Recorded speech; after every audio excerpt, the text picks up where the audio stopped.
ಹೆಚ್ಚು ದುಡಿಯಬೇಕು, ಕಡಿಮೆ ತಿನ್ನಬೇಕು. ಏನು ಮಾಡಬೇಕು? ಹೆಚ್ಚು ಶ್ರಮ ವಹಿಸಬೇಕು, ದುಡಿಯೋದು ಹೆಚ್ಚಾಗಬೇಕು, ತಿನ್ನೋದು ಕಡಿಮೆಯಾಗಬೇಕು. ಕಡಿಮೆ ತಿಂದಷ್ಟು ಆರೋಗ್ಯದಾಯಕ. ಎರಡನೇದು, ಹೆಚ್ಚು ನಗಬೇಕು, ಕಡಿಮೆ ಅಳಬೇಕು. ಹೆಚ್ಚು ಪ್ರೀತಿಸಬೇಕು, ಕಡಿಮೆ ದ್ವೇಷಿಸಬೇಕು. ಹೆಚ್ಚು ಆರೋಗ್ಯವಂತರಾಗಿರಬೇಕು, ಸೋಮಾರಿಗಳು ಆಗಿರಬಾರದು. ಶ್ರಮ ಜೀವನಕ್ಕೆ ಹೆಚ್ಚು ಮಹತ್ವ ಕೊಡಬೇಕು, ಸೋಮಾರಿತನವನ್ನು ಬಿಡಬೇಕು. ಈ ಎಲ್ಲ ಅಂಶಗಳನ್ನು 90 ವರ್ಷದವರೆಗೆ ಪಾಲಿಸ್ತಾ ಬಂದೆ. ಅದರ ಗುಟ್ಟು ಇದು, ನನ್ನ ಆಯಸ್ಸಿನ ಗುಟ್ಟು. ಯುವ ಜನಾಂಗ ಏನಿದ್ದೀರ, ಭಾರತದ ಬೆನ್ನೆಲುಬು. ನಿಮ್ಮನ್ನು ಅವಲಂಬಿಸಿದೆ ನಮ್ಮ ಭಾರತದ ಅವನತಿ ಉನ್ನತಿ ನಿಮ್ಮ ಕೈಯಲ್ಲಿದೆ. ಮೊದಲೇನಾಗಬೇಕು? ಎಲ್ಲ ಮಾಲಿನ್ಯ ಆಗೋದಕ್ಕೆ ಕಾರಣ ನಮ್ಮ ಮನಸ್ಸಿನ ಮಾಲಿನ್ಯ. ನಮ್ಮ ಮನಸ್ಸು ಹಸನಾಗಬೇಕು, ಎಲ್ಲವೂ ಸರಿ ಹೋಗುತ್ತೆ.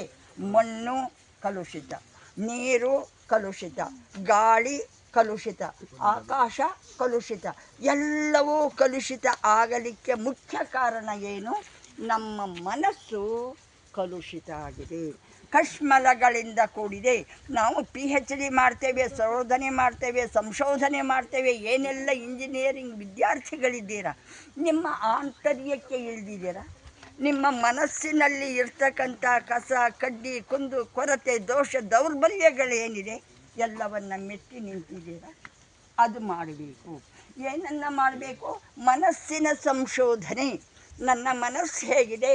ಮಂದಿರದಲ್ಲಿ ಅಲ್ಲ ದೇವರಿರೋದು, ಎಲ್ಲರ ಮನಸ್ಸಿನಲ್ಲಿ, ಸಕಲ ಜೀವರಾಶಿಗಳಲ್ಲಿ ದೇವರಿದ್ದಾನೆ. ನಮ್ಮ ಮನಸ್ಸಿನಲ್ಲಿ ದೇವರಿದ್ದಾನೆ. ನೀವು ಪ್ರತಿಯೊಬ್ಬರೂ ದೇವರಾಗಬೇಕು. ಇದು ನನ್ನ ವಿನಂತಿ, ಸವಿನಯ ಪ್ರಾರ್ಥನೆ. ನೀವೇನಾಗಬೇಕು? ದೇವರು. ಯಾರನ್ನು ದೇವರು ಅಂತ ಹೇಳ್ತೇವೆ ನಾವು? ಯಾರು ಬೇಡೋದಿಲ್ವೋ, ಯಾರು ನೀಡ್ತಾರೋ, ಕೊಡುಗೈಯಾಗಿ ದಾನ ಮಾಡ್ತಾರೋ, ದೇವರು ಏನನ್ನಾದರೂ ಬೇಡಿದಾರ ಇದುವರೆಗೆ?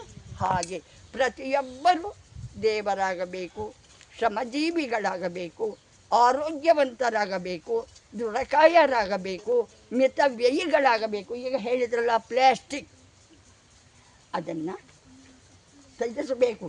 ಏನನ್ನು ಬಳಸಬೇಕು? ಬಟ್ಟೆ ಬ್ಯಾಗುಗಳನ್ನು ಬಳಸಿ. ಪರಿಹಾರ, ಸಮಸ್ಯೆ ಸವಾಲುಗಳನ್ನು ದಿಟ್ಟತನದಿಂದ ಎದುರಿಸಿ ನೀವು ಜಗಜ್ಜಟ್ಟಿಗಳಾಗಬೇಕು. ಧನ್ಯವಾದಗಳು. ಕೆಲಸ ಮಾಡೋಣ.